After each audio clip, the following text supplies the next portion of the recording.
ಕಳೆದ ಬಾರಿ ಬ್ರಿಕ್ಸ್ ಸಮಾವೇಶದಲ್ಲಿ ಮೊದಲ ಬಾರಿಗೆ ಕಾಣಿಸಿಕೊಂಡ ಬ್ರಿಕ್ಸ್ ಕರೆನ್ಸಿ ಮತ್ತೆ ಬ್ರಿಕ್ಸ್ ಪಾವತಿ ವ್ಯವಸ್ಥೆ ಈಗ ಡಾಲರ್ಗೆ ವಿರುದ್ಧವಾಗಿ ಮತ್ತೆ ಗಟ್ಟಿಯಾಗಿ ನಿಂತಿದೆ. ವಾಸ್ತವವಾಗಿ ಪ್ರಸ್ತುತ ಬ್ರೆಜಿಲ್ ಅಲ್ಲಿ ನಡೆಯುತ್ತಿರುವ ಬ್ರಿಕ್ಸ್ ಶೃಂಗಸಭೆಯಿಂದ ಕೆಲವು ಹೊಸ ವಿಷಯಗಳು ಬಹಿರಂಗವಾಗಿವೆ. ಇವು ಮತ್ತೊಮ್ಮೆ ಪಾಶ್ಚಿಮಾತ್ಯ ದೇಶಗಳಿಗೆ ಆಘಾತವನ್ನುಂಟು ಮಾಡಿವೆ. ಏಕೆಂದ್ರೆ ರಷ್ಯಾದ ಅಧ್ಯಕ್ಷ ಪುಟಿನ್ ಬ್ರಿಕ್ಸ್ ದೇಶಗಳೊಂದಿಗೆ ಸೇರಿ ಮತ್ತೊಮ್ಮೆ ದೊಡ್ಡ ಹೆಜ್ಜೆಯನ್ನಿಟ್ಟಿದ್ದಾರೆ. ಸ್ವತಂತ್ರ ಒಡಂಬಡಿಕೆ ವ್ಯವಸ್ಥೆಯ ಸೂಚನೆಯಂತೆ ರಾಷ್ಟ್ರೀಯ ಕರೆನ್ಸಿಗಳ ಮೂಲಕ ವಹಿವಾಟುಗಳನ್ನ ಮುಂದಕ್ಕೆ ತಂದಿದ್ದಾರೆ. ಇದು ಪಾಶ್ಚಿಮಾತ್ಯ ದೇಶಗಳಿಗೆ ಆಶ್ಚರ್ಯವನ್ನುಂಟು ಮಾಡಿದೆ. ಅಮೆರಿಕದ ಡಾಲರ್ನ ಪ್ರಾಬಲ್ಯವು ಗಂಡಾಂತರಕ್ಕೆ ಸಿಲುಕಿರೋದ್ರಿಂದ ಅಮೆರಿಕಾಗೆ ಎಷ್ಟೊಂದು ಒತ್ತಡವಾಯಿತು ಅಂದ್ರೆ ಅವರು ಕೋಪದಿಂದ ಬೆದರಿಕೆಗಳನ್ನ ಸಹ ಪ್ರಾರಂಭಿಸಿದ್ದಾರೆ. ಬ್ರಿಕ್ಸ್ ದೇಶಗಳು ಪರಸ್ಪರ ಅಮೆರಿಕ ವಿರೋಧಿ ಕ್ರಮಗಳನ್ನ ತೆಗೆದುಕೊಳ್ಳಲು ಪ್ರಯತ್ನಿಸಿದ್ರೆ ಅವರ ಉತ್ಪನ್ನಗಳ ಮೇಲೆ 10% ಹೆಚ್ಚುವರಿ ಸುಂಕವನ್ನ ವಿಧಿಸಲಾಗುವುದು ಎಂದು ಅಮೆರಿಕ ಬೆದರಿಕೆ ಹಾಕಿದೆ. ಈ ಹೊಸ ಬ್ರಿಕ್ಸ್ ಪಾವತಿ ವ್ಯವಸ್ಥೆಯ ಬಗ್ಗೆ ಬ್ರಿಕ್ಸ್ ದೇಶಗಳ ಯೋಜನೆ ಏನು ಮತ್ತೆ ಇದುವರೆಗೆ ಏನೇನಾಗಿದೆ ಅನ್ನೋದನ್ನ ಈ ವಿಡಿಯೋದಲ್ಲಿ ಸ್ಪಷ್ಟವಾಗಿ ತಿಳ್ಕೊಳ್ಳೋಣ. ಆದ್ರೆ ವಿಡಿಯೋ ಶುರು ಮಾಡೋದಕ್ಕೂ ಮುಂಚೆ ದಯವಿಟ್ಟು ವಿಡಿಯೋಗೆ ಲೈಕ್ ಮಾಡಿ ನಮ್ಮ ಚಾನೆಲ್ಗೆ ಸಬ್ಸ್ಕ್ರೈಬ್ ಮಾಡ್ಕೊಳ್ಳಿ. ಪ್ರಸ್ತುತ ಬ್ರಿಕ್ಸ್ ಯಾವ ರೀತಿಯ ಸಂಸ್ಥೆಯಾಗಿ ಮಾರ್ಪಟ್ಟಿದೆ ಎಂದ್ರೆ ಇದರ ಬಗ್ಗೆ ಚರ್ಚೆಗಳು ಕಳೆದ 2-3 ವರ್ಷಗಳಿಂದ ತಡೆಯಿಲ್ಲದೆ ನಡೆಯುತ್ತಿವೆ. ಮುಖ್ಯವಾಗಿ ಈ ಸಂಸ್ಥೆ ಚರ್ಚೆಯಲ್ಲಿರುವುದು ಏಕೆಂದ್ರೆ ಇದು ಡಾಲರ್ನಂತಹ ಜಾಗತಿಕ ಕರೆನ್ಸಿಗೆ ನೇರ ಬೆದರಿಕೆಯಾಗಿ ಮಾರ್ಪಟ್ಟಿದೆ. ಆದ್ರೆ ಈಗ ಅಮೆರಿಕ, ಯುರೋಪಿಯನ್ ದೇಶಗಳು ಮತ್ತೆ ಪಾಶ್ಚಿಮಾತ್ಯ ದೇಶಗಳ ಆತಂಕದ ಸ್ವರೂಪವನ್ನ ನೋಡಿದ್ರೆ ಒಂದು ಸ್ಪಷ್ಟವಾಗಿ ತಿಳಿದು ಬರುತ್ತೆ. ಅದೇನೆಂದ್ರೆ ಈ ಸಂಸ್ಥೆಯು ಇನ್ನೂ ಮುಂಚಿತವಾಗಿ ರೂಪ ತಾಳಿದ್ರೆ ಈಗಿನ ಜಾಗತಿಕ ನಿಯಂತ್ರಣವು ಭಾರತ, ರಷ್ಯಾ ಮತ್ತೆ ಚೀನಾದ ಕೈಯಲ್ಲಿರ್ತಿತ್ತು, ಪಾಶ್ಚಿಮಾತ್ಯ ದೇಶಗಳ ಕೈಯಲ್ಲಿರ್ತಾ ಇರಲಿಲ್ಲ. ಆದ್ರೆ ಈ ದಿನ ಆ ನಿಯಂತ್ರಣವು ಭಾರತ, ರಷ್ಯಾ ಮತ್ತೆ ಚೀನಾದಂತಹ ದೇಶಗಳ ಕೈಯಲ್ಲಿ ಇಲ್ಲ. ಏಕೆಂದ್ರೆ ಈಗ ಜಾಗತಿಕವಾಗಿ ಅಮೆರಿಕದ ಶಿಫ್ಟ್ ಪಾವತಿ ವ್ಯವಸ್ಥೆ ಮತ್ತೆ ಡಾಲರ್ನ ಪ್ರಾಬಲ್ಯವು ಚಾಲ್ತಿಯಲ್ಲಿದೆ. ಆದ್ದರಿಂದ ಭಾರತ, ಚೀನಾ ಮತ್ತೆ ರಷ್ಯಾದಂತಹ ದೇಶಗಳು ಜಗತ್ತಿನ ಎಲ್ಲಾ ಕಡೆಯ ದೇಶಗಳೊಂದಿಗೆ ವ್ಯಾಪಾರ ಮಾಡ್ತಿದ್ರು ಕೂಡ ಪಾವತಿಗಳನ್ನ ಪಡೆಯುವ ಸಮಯ ಬಂದಾಗ ನಾವು ಅಮೆರಿಕದ ಶಿಫ್ಟ್ ಪಾವತಿಯ ವ್ಯವಸ್ಥೆ ಮತ್ತೆ ಡಾಲರ್ ಮೇಲೆ ಕಡ್ಡಾಯವಾಗಿ ಅವಲಂಬಿತವಾಗಬೇಕು.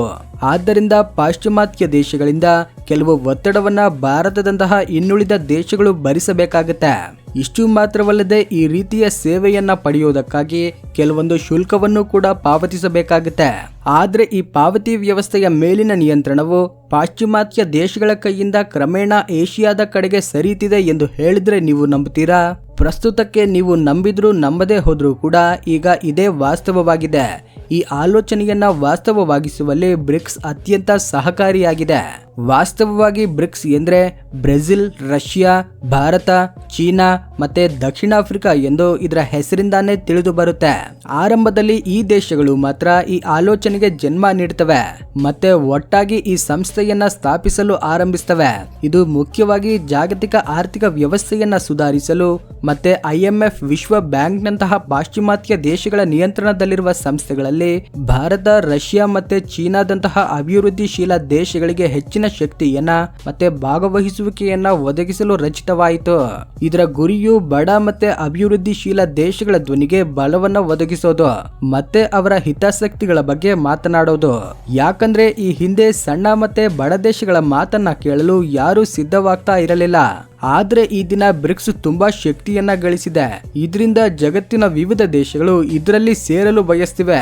ಆರಂಭದಲ್ಲಿ ಕೇವಲ 5 ದೇಶಗಳು ಒಟ್ಟಿಗೆ ಸೇರಿ ಆರಂಭಿಸಿದ್ರು ಕೂಡ ಈ ದಿನ ಇದರಲ್ಲಿ 11 ದೇಶಗಳಿವೆ ಎಂದ್ರೆ ಇದರ ಶಕ್ತಿಯನ್ನ ನೀವು ಅಂದಾಜು ಮಾಡಬಹುದು.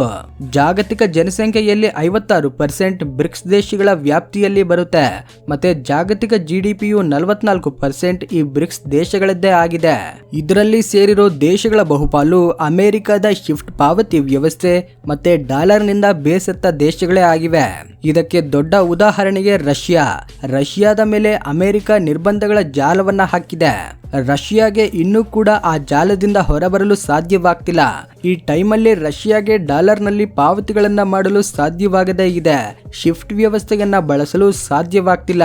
ಅಮೆರಿಕವು ಈ ರೀತಿಯಾಗಿ ಯಾರನ್ನು ಬೇಕಾದ್ರೂ ನಿಷೇಧಿಸಬಹುದಾಗಿದ್ದರಿಂದ ಎಲ್ಲಾ ಬ್ರಿಕ್ಸ್ ದೇಶಗಳು ಹೊಸ ಪಾವತಿ ವ್ಯವಸ್ಥೆಯನ್ನ ಯೋಜಿಸಿವೆ.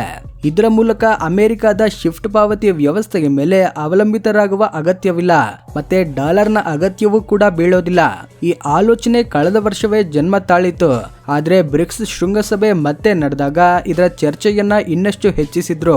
ವಾಸ್ತವವಾಗಿ ಆರಂಭದಲ್ಲಿ ಬ್ರಿಕ್ಸ್ ದೇಶಗಳು ಡಾಲರ್ ನಂತಹ ಕರೆನ್ಸಿಯನ್ನ ತರಲು ಯೋಚಿಸಿದ್ದವು. ಇದನ್ನ ಬಳಸಿಕೊಂಡು ಎಲ್ಲಾ ದೇಶಗಳು ಪರಸ್ಪರ ವಸ್ತುಗಳನ್ನ ಮಾರಾಟ ಮಾಡಲು, ಖರೀದಿಸಲು ಮತ್ತೆ ವಹಿವಾಟುಗಳನ್ನ ಮಾಡಬಹುದಾಗಿತ್ತು.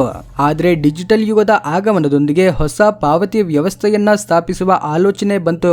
ಈ ಆಲೋಚನೆಯಷ್ಟೇ ಅಲ್ಲ, ಬ್ರಿಕ್ಸ್ ದೇಶಗಳು ಪದೇ ಪದೇ ಗುಡುಗುತ್ತಿರುವ ರೀತಿಯನ್ನ ನೋಡಿದ್ರೆ ಈ ಪಾವತಿ ವ್ಯವಸ್ಥೆಯ ಕೆಲಸವು ತೆರೆಮರೆಯಲ್ಲಿ ಬಹಳ ವೇಗವಾಗಿ ನಡೀತಿದೆ ಎಂದು ಭಾಸವಾಗ್ತಿದೆ. ಬ್ರಿಕ್ಸ್ ನ ಗೇಮ್ ಚೇಂಜಿಂಗ್ ಬ್ಲಾಕ್ ಚೈನ್ ಪಾವತಿ ವ್ಯವಸ್ಥೆಯು ಭವಿಷ್ಯದ ಜಾಗತಿಕ ವಹಿವಾಟುಗಳಿಗೆ ಉಪಯುಕ್ತವಾಗಲಿದೆ ಎಂದು ಹೇಳಲಾಗ್ತಿದೆ. ಅಂದರೆ ಈ ರೀತಿಯ ವರದಿಗಳು ಪದೇ ಪದೇ ಬರ್ತಾ ಇರೋದ್ರಿಂದ ತೆರೆಮರೆಯ ಯೋಜನೆಗಳು ಚುರುಕಾಗಿ ನಡೀತಿವೆ ಎಂಬುದು ಸ್ಪಷ್ಟವಾಗಿ ಅರ್ಥವಾಗ್ತಿದೆ.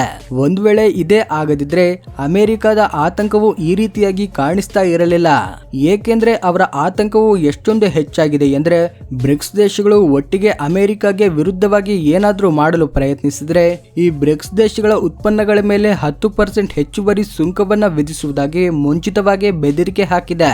ಯಾಕಂದ್ರೆ ಈ ದಿನ ಜಗತ್ತಿನ ಬಹುತೇಕ ಎಲ್ಲ ಅಂತಾರಾಷ್ಟ್ರೀಯ ವ್ಯಾಪಾರವು ಅಮೆರಿಕದ ಡಾಲರ್ ಅಲ್ಲಿ ನಡೆಯುತ್ತೆ. ಇದರರ್ಥ ಭಾರತವು ಬ್ರೆಜಿಲ್ನಿಂದ ಯಾವುದಾದ್ರೂ ವಸ್ತುವನ್ನ ಖರೀದಿಸಿದ್ರೆ ಅದಕ್ಕೆ ಪಾವತಿಯನ್ನ ಡಾಲರ್ ಅಲ್ಲೇ ಮಾಡಬೇಕಾಗುತ್ತೆ. ಜಾಗತಿಕವಾಗಿ 54% ವಾಣಿಜ್ಯವು ಡಾಲರ್ ಅಲ್ಲೇ ಇದೆ. 88% ವಿದೇಶಿ ವಿನಿಮಯ ವಹಿವಾಟುಗಳಲ್ಲಿ ಈ ಡಾಲರ್ ಇದೆ. ಮತ್ತೆ ಜಾಗತಿಕವಾಗಿರೋ ಕೇಂದ್ರ ಬ್ಯಾಂಕುಗಳನ್ನ ಪರಿಶೀಲಿಸಿದ್ರೆ ಅವು ತಮ್ಮ ಬಳಿ ಇಟ್ಕೊಂಡಿರೋ ವಿದೇಶಿ ವಿನಿಮಯ ಮೀಸಲಲ್ಲಿ ಸುಮಾರು 60% ಡಾಲರ್ನದ್ದೇ ಇರುತ್ತೆ. ನಾನು ನಿಮ್ಗೆ ಮೊದಲೇ ಹೇಳ್ದಂತೆ ಇದರಿಂದ 2 ಸಮಸ್ಯೆಗಳು ಉದ್ಭವವಾಗ್ತವೆ. ಮೊದಲನೆಯದ್ದು, ಡಾಲರ್ ವ್ಯವಸ್ಥೆಯನ್ನ ಬಳಸಿಕೊಂಡು ಯಾವುದೇ ದೇಶದ ಮೇಲೆ ನಿರ್ಬಂಧಗಳನ್ನ ವಿಧಿಸಬಹುದು. ಮತ್ತೆ ಎರಡನೆಯದ್ದು, ಶಿಫ್ಟ್ ಪಾವತಿಯ ವ್ಯವಸ್ಥೆಯ ಮೇಲೆ ಅಮೆರಿಕದ ಗಮನ ಇರುತ್ತೆ. ಆದ್ರೆ ಬ್ರಿಕ್ಸ್ ದೇಶಗಳು ತರುತ್ತಿರುವ ಪಾವತಿ ವ್ಯವಸ್ಥೆಯನ್ನ ಬ್ರಿಕ್ಸ್ ಬ್ಲಾಕ್ ಚೈನ್ ಪಾವತಿ ವ್ಯವಸ್ಥೆ ಎಂದು ಕರೆಯಲಾಗುತ್ತೆ. ಯಾಕಂದ್ರೆ ಇದು ಡಿಜಿಟಲ್ ಬ್ಲಾಕ್ ಚೈನ್ ಆಧಾರಿತ ಪಾವತಿ ಜಾಲವಾಗಿರುತ್ತೆ. ಇದು ಬ್ರಿಕ್ಸ್ ದೇಶಗಳ ನಡುವೆ ಸ್ಥಳೀಯ ಕರೆನ್ಸಿಗಳಲ್ಲಿ ಅಂದ್ರೆ ರೂಪಾಯಿ, ಯುವಾನ್ ಮತ್ತೆ ರಿಯಲ್ ಅಂತಹ ಕರೆನ್ಸಿಗಳಲ್ಲಿ ವ್ಯಾಪಾರವನ್ನ ಮಾಡಲು ಸಾಧ್ಯವಾಗಿಸುತ್ತೆ. ಪ್ರತಿ ವಹಿವಾಟನ್ನ ಬ್ಲಾಕ್ ಚೈನ್ ತಂತ್ರಜ್ಞಾನದ ಮೇಲೆ ದಾಖಲಿಸಲಾಗುತ್ತೆ. ಇದರಿಂದ ಅದು ಸುರಕ್ಷಿತವಾಗಿರುತ್ತೆ, ಪಾರದರ್ಶಕವಾಗಿರುತ್ತೆ ಮತ್ತೆ ವೇಗವಾಗಿರುತ್ತೆ. ಉದಾಹರಣೆಗೆ, ಭಾರತವು ರಷ್ಯಾದಿಂದ ತೈಲವನ್ನ ಖರೀದಿಸಲು ಬಯಸಿದ್ರೆ ಭಾರತವು ರೂಪಾಯಿಯಲ್ಲಿ ಪಾವತಿಸುವುದಾಗಿ ಹೇಳುತ್ತೆ. ಆದ್ರೆ ರಷ್ಯಾ ದೇಶ ರೂಬೆಲ್ಗಳನ್ನ ಬಯಸುವುದಾಗಿ ಹೇಳುತ್ತೆ. ಈ ಸಂದರ್ಭದಲ್ಲಿ ಎರಡೂ ದೇಶಗಳು ಬ್ರಿಕ್ಸ್ ಬ್ಲಾಕ್ ಚೈನ್ ವ್ಯವಸ್ಥೆಯಲ್ಲಿ ಒಂದಾಗ್ತವೆ. ಇದರಿಂದ ಭಾರತದ ಬ್ಯಾಂಕ್ ಡಿಜಿಟಲ್ ರೂಪಾಯಿಯನ್ನ ಕಳಿಸುತ್ತೆ. ಇದನ್ನ ವ್ಯವಸ್ಥೆಯು ತಕ್ಷಣವೇ ರೂಬೆಲ್ಗಳಾಗಿ ಪರಿವರ್ತಿಸುತ್ತೆ. ಮತ್ತೆ ಈ ವಹಿವಾಟು ಎಲ್ಲವೂ ಕೂಡ ಬ್ಲಾಕ್ ಚೈನ್ ನಲ್ಲಿ ದಾಖಲಾಗುತ್ತೆ. ಇದರಿಂದ ವಂಚನೆ ಇರೋದಿಲ್ಲ, ಅಮೆರಿಕದ ಅನುಮೋದನೆಯ ಅಗತ್ಯ ಇರೋದಿಲ್ಲ. ಇಷ್ಟೇ ಅಲ್ಲದೆ ಇದೆಲ್ಲವೂ ಶಿಫ್ಟ್ ವ್ಯವಸ್ಥೆ ಇಲ್ಲದೇನೆ ನಡೆಯುತ್ತೆ. ಇದರಿಂದ ಅಮೆರಿಕದ ನಿಯಂತ್ರಣದಿಂದ ಸಂಪೂರ್ಣ ಸ್ವತಂತ್ರ ಲಭಿಸುತ್ತೆ. ಹಾಗಾದ್ರೆ ಫ್ರೆಂಡ್ಸ್, ಡಾಲರ್ ಮತ್ತೆ ಶಿಫ್ಟ್ ಪಾವತಿ ವ್ಯವಸ್ಥೆಗಳಂತೆಯೇ ಬ್ರಿಕ್ಸ್ ಪಾವತಿ ವ್ಯವಸ್ಥೆಯನ್ನ ಕೂಡ ನೀವು ನೋಡಲು ಬಯಸ್ತೀರಾ? ನಿಮ್ಮ ಅಭಿಪ್ರಾಯವನ್ನ ತಪ್ಪದೇ ಕಮೆಂಟ್ ಮಾಡಿ. ಈ ವಿಡಿಯೋ ಇಷ್ಟವಾಗಿದ್ರೆ ದಯವಿಟ್ಟು ಲೈಕ್ ಮಾಡಿ, ಶೇರ್ ಮಾಡಿ, ನಮ್ಮ ಚಾನೆಲ್ಗೆ ಸಬ್ಸ್ಕ್ರೈಬ್ ಆಗಿ. ಜೈ ಹಿಂದ್.